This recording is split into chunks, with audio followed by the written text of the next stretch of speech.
네, 오늘 하나님을 경험하는 방법이라고 하는 제목으로 로마서 8장 1절 2절의 말씀을 가지고 여러분들과 말씀을 나누도록 하겠습니다. 교회에는 교회력이라고 하는 것이 있습니다. 예를 들면 부활절 혹은 맥추절, 그 다음에 성탄절, 이런 이제 교회의 절기가 있는데요. 또 이거는 이제 성경에 근거한 겁니다만 교회의 그 성원들이 교회의 그 일정을 이렇게 짜면서 정한 그런 것도 있습니다. 예를 들면 5월달은 우리가 보통 가정의 달로 그렇게 지내지요. 그런데 이 10월달은 교회에서는 보통 성경의 달이다 이렇게 말합니다. 왜 그러냐면 10월 31일이 1517년 마틴 루터가 종교개혁을 시작했던 날이에요. 그래서 그동안에 구교의 그 천주교의 전통과 예식에 있었던 그러한 부분들을 우리가 다시 한번 성경의 관점에서 보자. 그리고 결국은 우리는 무엇으로 돌아가야 된다?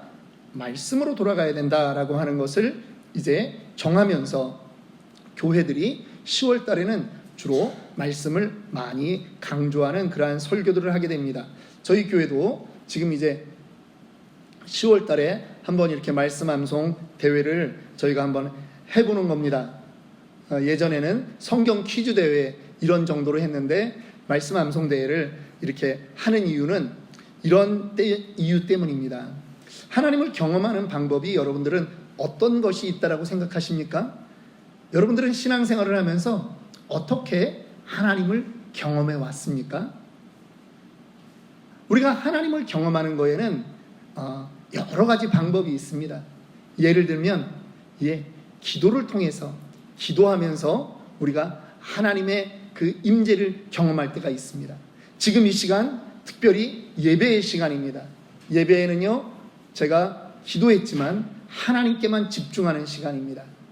그래서 예배는 하나님께만 집중하며 하나님의 그 터치를 경험할 수 있는 아주 귀한 그러한 시간이에요. 또한 찬양이 그렇습니다.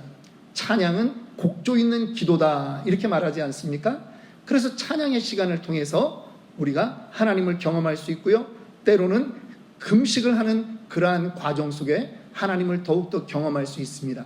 아울러 우리가 교회 예배를 마치고 또 교제를 하는데 그 시간에도 때로는 하나님이 내가 생각지 못했던 내 문제의 해답을 다른 사람의 입을 통해서 나에게 들려줄 수 있는 그 시간이 교제의 시간이기도 한 것입니다.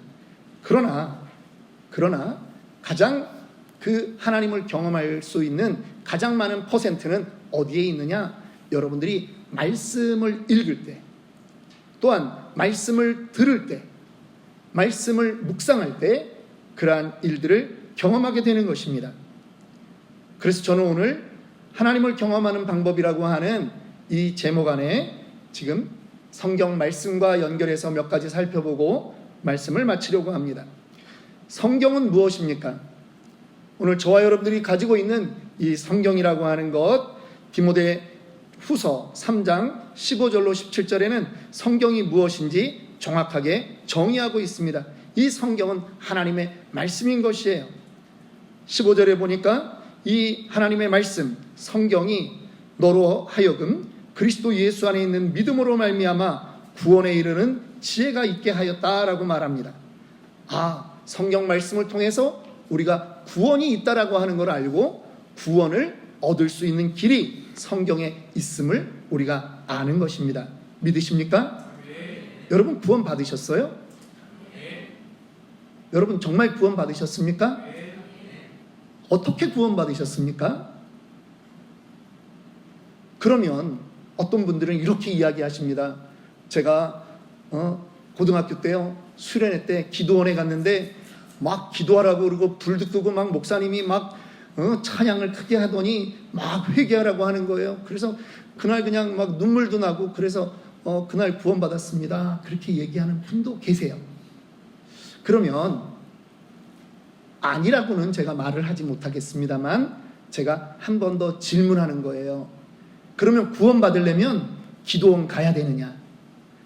구원받으려면 막 찬양을 막 뜨겁게 해야 되느냐? 구원받으려면 울어야 되느냐? 그렇게 생각하세요? 아닙니다, 여러분. 성경 어디에도 구원을 그렇게 받는다라고 말하지 않습니다. 오직 성경에는 너희가 마음으로 믿어 의에 이르고 입으로 시인하여 구원에 이른다라고 말씀합니다. 뭐냐 하면 말씀이신 하나님을 내가 대면하는 거예요. 말씀을 통해서 내가 구원받는 것입니다. 예수 이름에 능력이 있고 예수가 우리 구원자임이 어디에 쓰여져 있습니까? 천하 만민에게 구원받을 이름을 다른 이름 주신 적이 없다. 오직 예수밖에 아니다라고 하는 것을 성경에 기록해 놨기 때문에 우리가 성경을 통해 말씀을 통해 구원받는 것입니다. 믿으십니까? 두 번째, 성경은요 구원받은 우리의 삶을 온전하게 만들어요. 16절 말씀 보니까 모든 성경은 하나님의 감동으로 된 것으로 교훈과 책망과 바르게 함과 의로 교육하기에 유익하다라고 분명히 말하고 있습니다. 구원받았는데 어떻게 온전한 성도로 성장할 것이냐, 어떻게 하나님이 기뻐하는 성도로 자라날 것이냐, 어디에 그 길이 있다고요? 성경에 있는 것입니다. 목사님 설교 들을 때 여러분들이 잘 들으셔야 되는 것은 성경을 풀어주기 때문에 잘 들으셔야 된다라고 하는 거예요. 구원받은 백성들, 모두 다 성경을 가까이 해야 됩니다. 여기서 특별히 어떤 분들은 의로 교육하기에 유익하니, 그러니까 성경도 한 가지 방법이구나, 이 정도로 생각하면 안 돼요. 여기서 유익하다라고 하는 말은 유일하다라고 하는 뜻이에요. 왜 유일합니까? 하나님의 감동으로 된 것은 이 땅에 다른 어떤 것도 없습니다. 다른 어떤 책도 하나님의 감동으로 된 것은 없어요. 오직 성경만이 하나님의 감동으로 되었기 때문에 우리를 온전하게 만들 수 있는 것입니다. 성경이 어떤 사람들은 그거 사람이 쓴 거 아니야? 이렇게 생각하는 경우도 있는데 성경은 아니라고 얘기하죠. 모든 성경은 누구의 감동으로? 하나님의 감동으로 되었다라고 말합니다. 우리는요 무엇을 믿느냐 하면, 우리는 이 옛날 성경 버전에는 하나님의 감동, 이 감동이라고 하는 단어를 영감이라고 하는 단어로 그렇게 사용했던 적도 있습니다. 그래서 성경 기록에 대한 영감을 옛날 학자들은 세 가지로 얘기했는데, 첫째는 기계적 영감설이 있어요. 하나님이 그 사람에게, 예를 들면 모세에게 성경을 기록하게 할 때 기계적으로 너 이제 기록해. 그리고 성령님이 불러주는 거예요. 그래서 기록했다. 이걸 기계적 영감설, 혹은 다른 말로 축자 영감설, 글자 하나에 전부 다 성령이 개입했다, 이런 의견도 있고요. 두 번째, 부분 영감설이 있어요. 부분 영감설이라고 하는 건 어떤 거냐 하면, 성령님도 함께 하시지만 예를 들면 어떤 역사적 사건을 기록할 때 그거는 팩트잖아요. 그러니까 그거는 그냥 사람이 기록했다라고 하는 거예요. 그래서 성령님과 사람이, 어떤 부분은 성령님이, 어떤 부분은 사람이 그렇게 기록했다라고 하는 의견도 있어요. 이건 부분 영감설이에요. 그런데 우리는 이거를 인정하지 않습니다. 우리는 유기적 영감설을 인정합니다. 성령에 감동된 성경의 기자가 기록을 하는 거예요. 그런데 하나님은 그의 모든 걸 존중해 주는 거예요. 예를 들면 그가 학식이 많은 사람이면 바울처럼 논리적으로 긴 문장들을 아주 상세하게 기록해 나갈 수 있겠죠. 그런데 베드로처럼 어부예요. 학식이 좀 떨어져요. 그래도 그에게도 하나님이 은혜를 주셨어요. 그가 기록하는 거예요. 성령의 감동으로 기록하는 거예요. 그런데 기록의 핵심은 무엇이냐? 예수가 그리스도라고 하는 그 모든 큰 범주에서 벗어나지 않는 거죠. 즉 성경 기자의 기질과 문화와 소양을 전부 다 성령께서 인정하시고 그를 통해서 이 성경을 기록하게 하셨다라고 하는 것입니다. 우리는 이러한 유기적 영감서를 믿을 뿐만 아니라 그 안에 성령님이 함께 하셨기 때문에 성경은 오류가 없다라고 하는 것을 우리는 믿는 것입니다. 그래서 성경을 가까이 함으로 우리는 그리스도의 장성한 분량까지 성장할 수 있는 것입니다. 우리가 성경을 가까이 해야 되는 이유가 또 있는데 그것은 바로 성경 말씀이 곧 하나님이기 때문입니다. 우리 한번 따라합니다. 성경 말씀은 하나님입니다. 하나님입니다. 요한복음 1장 1절은 이렇게 기록하고 있습니다. 태초에 말씀이 계시니라. 이 말씀이 하나님과 함께 계셨으니 이 말씀이 곧 하나님이시니라. 믿으십니까? 우리는 이거를 믿는 사람들이에요. 말씀이 하나님이라고 하는 것을 믿는 것입니다. 하나님 살아계십니다, 여러분. 하나님은 옛날에 성경을 그 기자들을 통해서 기록할 때에도 살아계셨지만 지금 성경이 다 완성된 지금도 하나님 여전히 살아계십니다. 그래서 예수님은 스스로 이렇게 말씀하는 거예요. 내가 곧 길이요 진리요 생명이다. 예수를 통해서 우리가 새 생명을 얻는 것입니다. 하나님은 살아계십니다. 그 의미는 또 다른 의미가 있어요. 하나님은 다양하다라고 하는 거예요. 살아있는 사람은요 다양한 면이 있습니다. 여러분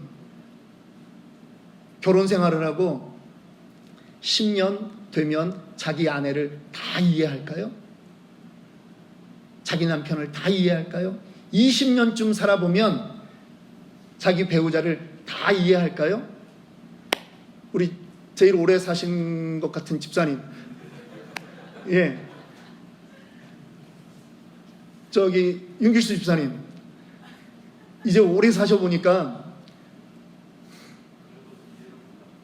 그렇죠. 예. 그래서 이해를 못할 건 그대의 이름은 뭐라고? 여자다. 근데 또 여자들은 남자도 이해를 못하겠다 그렇게 얘기하잖아요. 그러려니 한다고요. 예, 감사해요, 집사님. 예, 저도 그러려니 하는 사람과 함께 살고 있습니다. 그런데 살아있기 때문에 그래요. 살아있기 때문에 다양한 모습들이 계속 나타나는 거예요. 그런데 여러분, 하나님이 살아계시다라고 하는 걸 우리는 인정하죠? 그러니까 여기에 계신 분들, 여러분들이 구원받은 그 모양들은 구원은 똑같아요. 하나님의 자녀가 됐어요.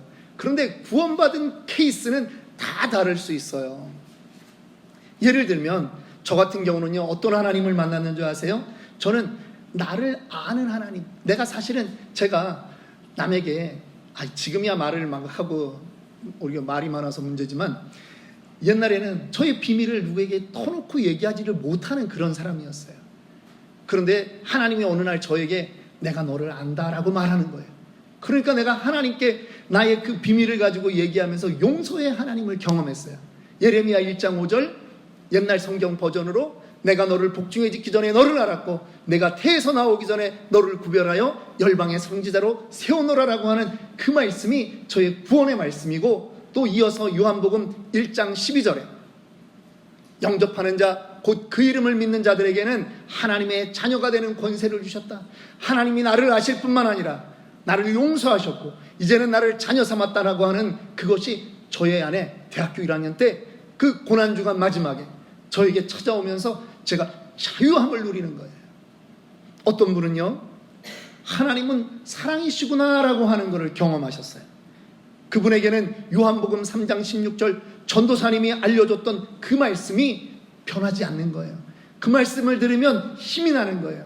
하나님이 세상을 이처럼 사랑하사 독생자를 주셨으니 이는 그를 믿는 자마다 멸망치 않고 영생을 얻게 하려 하심이라. 저 말씀 때문에 다른 사람은 나를 미워해도 하나님만 나를 사랑하면 되지 하는 그 감격이 올라오는 거예요. 어떤 분은요, 사업을 하다가 실패했습니다. 환난이 찾아왔습니다. 고통이 찾아왔습니다. 그런데 그곳에서 건지시는 하나님, 나를 놓지 않는 그 하나님을 만나게 되는 거예요. 로마서 8장에 우리가 오늘 외우는 분들이 많이 뒤에서 하실 거예요. 누가 우리를 그리스도의 사랑에서 끊으리요? 환난이나 곤고나 기근이나 박해나 적신이나 위험이나 칼이랴. 이 말을 듣는 순간, 야, 하나님이, 나는 지금 위험 앞에 있지만 하나님은 나를 놓지 않는구나. 그게 그 마음에 훅 들어오는 거죠. 그러면서 감격이 일어나는 거예요. 어떤 분은요, 부모님께 버림받았어요. 양자로 입양되었어요. 늘 우울했는데 어느 날 교회에서 알려준 그 말씀 한 구절이 자기의 얘기 같은 거예요. 너희는 다시 무서워하는 종의 영을 받지 아니하고 양자의 영을 받았으므로 우리가 아빠, 아버지라고 부르짖느니라. 내가 육신적으로 부르짖어야 될 그 나의 아버지는 나를 버렸지만 지금 나를 이 양자 삼아주신 이 양부모님들 때문에 내가 지금 편하게 살고 있고 행복하게 살고 있어요. 그런데 거기가 끝인 줄 알았더니 나의 본래의 모습, 버림받은 그 본래의 모습은 하나님이 괜찮다라고 인정하시고 하나님이 나를 입양해서 하나님이 친히 나를 아빠라고 불러라. 이 우주 만물을 창조하신 그 하나님을 아빠라고 부를 수 있는 권리를 주셨다라고 하는 거죠. 그러니까 이분이 너무 행복한 거예요. 그분은 이 말씀을 자기 구원의 말씀으로 받은 거예요. 또 어떤 분은요, 죄를 졌어요. 그래서 법정 구속됐습니다. 여러분, 감옥에 들어가 있는 사람들이 제일 소망하는 게 무엇인지 아십니까? 해방이에요. 자유를 누리는 거예요. 그런데 예수 믿지 않고 있다가 어느 날 교회에서 방문한 다음에 그냥 국제 기드온이라고 쓰여져 있는 그 신약 성경 던져준 거, 그거를 누가 너도 한번 읽어봐 해서 감옥에서 그거를 보게 되었는데, 우리가 암송하려고 하는 이 로마서 8장의 말씀이 거기에 그대로 있는 거예요. 그 바라는 것은 피조물도 썩어짐의 종노릇한 데서 해방되어, 해방이라고 하는 글자만 보니까 눈이 번쩍 뜨이는 거예요. 하나님의 자녀들의 영광의 자유에 이르는 것이니라. 하나님, 내가 과거에는 썩어짐의 종노릇하는 데서 내가 살았군요. 내가 그래서 죄를 지었군요. 그런데 이제 하나님이 원하는 그 자유자의 모습으로 내가 살겠습니다. 고백하는 거예요. 하나님을 경험하는 것은 하나의 모습만 있는 것이 아니다라고 하는 거예요. 말씀을 통해서 하나님을 경험할 때 이 성경 66권, 장수로 얘기하면 1189장, 어디에서도 우리는 하나님을 경험할 수 있다라고 하는 것입니다. 그럼 왜 우리는 이제 말씀을 암송해야 되는가? 여러분, 그릇에 무엇이 담겨 있느냐에 따라서 그 그릇의 가치가 달라지는 것입니다. 우리 사람의 몸도요, 성악하는 사람들이 하는 얘기가 몸이 그릇이라고 하고 몸이 악기라고 얘기하는 거예요. 맞죠? 몸으로 하니까. 그런데요, 우리 몸은 그냥 그 정도가 아니에요. 우리 몸엔 담을 수 있는 것이 있다라고 하는 거예요. 여러분, 우리 몸은 그릇이에요. 기억의 그릇이 있어요. 무엇으로 채워지느냐에 따라 가치가 결정되는 것입니다. 물이 들어져 있습니까? 이거는 무슨 잔이에요? 물잔이에요.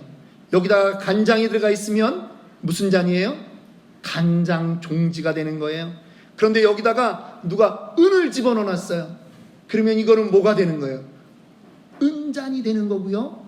여기다가 금을 잔뜩 집어넣으면 이거는 무슨 잔이 돼요? 금잔이 되는 거예요.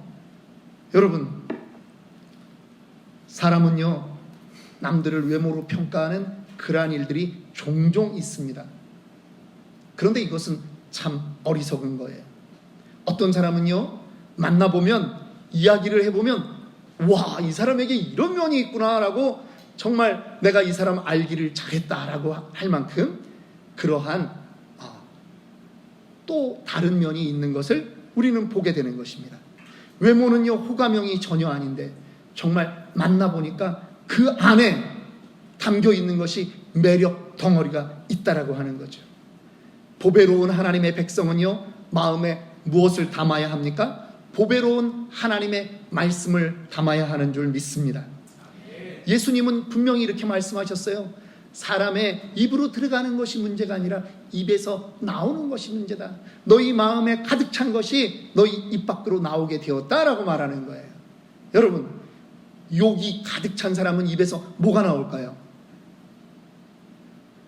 대답이 필요해요. 욕이 나옵니다. 예, 분노가 가득 찬 사람에게 입에서는 무엇이 나올까요? 분노가 나와요. TV 드라마를 끼고 앉아서 본 사람의 입에서는 모든 예화 때마다 뭐가 나올까요? 드라마 이야기가 나오겠죠. 그런데요, 반대로 사랑이 가득 찬 사람에게는 뭐가 나올까요? 사랑의 이야기가 나오고요, 용서가 가득 찬 사람에게서는 용서가 나와요. 말씀이 가득 찬 사람에게 입에서는 뭐가 나올까요? 한 번 더. 말씀이 가득 찬 사람의 입에서는 뭐가 나올까요? 예, 그래요. 하나님이 가득 찬 사람의 입에서는 누구 얘기만 나온다고? 하나님. 저는 여러분들의 그 속에 하나님이 가득 차기를 원합니다. 그래서 여러분들의 별명이 기승전 하나님, 기승전 말씀, 이러한 존재로 인정받기를 원한다라고 하는 것입니다. 성경 암송은요, 내가 사랑하는 그 하나님, 나를 구원해 주신 그 하나님, 내가 옳다고 믿는 이 진리, 이것을 내 안에 담는 작업이에요. 말씀을 가까이 하는 것은요, 하나님을 가까이 하는 거예요. 그런데 암송은 내 안에 새겨넣는 거예요. 너무 사랑스러워서, 너무 사랑해서 이거를 새기는 거예요. 여러분, 하나님은요, 자신의 말씀을 보배처럼 여기는 사람과 그런 교회를 똑같이 보배처럼 여겨줄 줄 믿습니다. 혹시 세상적으로 여러분들이 부족함을 느끼십니까? 여러분, 괜찮습니다. 하나님으로 채우시면 됩니다. 우리는요, 사실 유태인들 노벨상에 제가 말하지 않아도 노벨상을 많이 탄 한 민족을 고르라면 어떤 민족을 이야기하죠? 유태인을 얘기합니다. 유태인 말씀 교육은요, 다 암송 교육이에요. 그런데 여러분 그거 아세요? 그거를 좋다라고 얘기하고 그게 옳다라고 얘기하지만 해봅시다, 합시다 그러면 다들 안 해요. 저는 우리 교회가 말씀 암송하는 교회가 되기를 주님의 이름으로 축원합니다.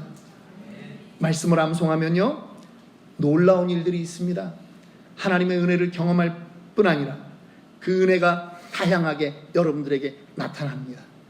사실 이 로마서 8장을 암송할 때 그 광고를 벌써 2달 반 이전에 그렇게 광고를 드렸는데요, 저는 이미 한 15절 이상을 암송해 본 다음에 제가 광고를 한 거예요.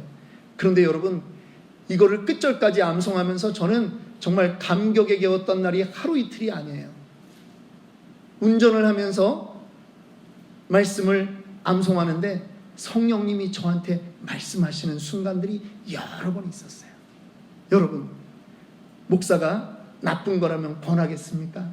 그렇지 않죠. 여러분, 이번에 이거를 암송하시던 분들은 어떤 은혜가 있는지 모르겠어요.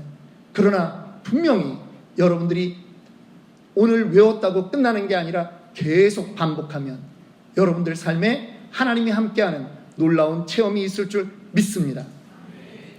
암송의 팁을 한 가지만 드리고 말씀을 마치겠습니다. 코로나가 시작되었을 때 저희 교회는 줌으로 예수전도단의 그 리더이신 오대원 목사님, 이분은 이름은 한글 이름은 오대원이신데 백인 분이세요. 한국에서 오래 계셨고 핍박도 많이 받았고 지금은 이미 87 정도 살아계시면 그 정도 되셨어요. 그때 우리한테 하실 때가 84살이라고 그렇게 말씀하셨거든요. 그런데 그분이 우리에게 강의했던 주제는 묵상이라고 하는 주제였어요.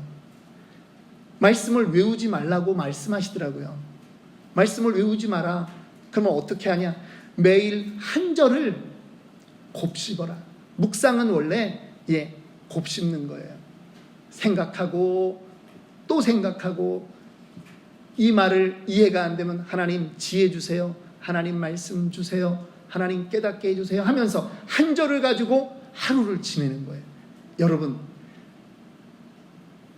외우라는 말이 편할까요? 묵상하라는 말이 편할까요? 사실은 외우라는 말이 편할 수도 있어요.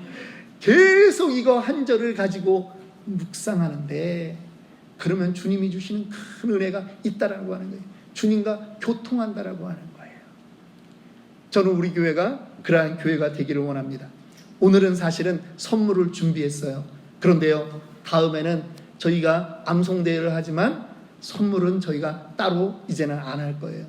왜냐하면 암송하시는 분들은 암송하는 것으로 이 몇 불 안 되는 선물보다 더 귀한 체험을 여러분들이 할 수 있기 때문입니다.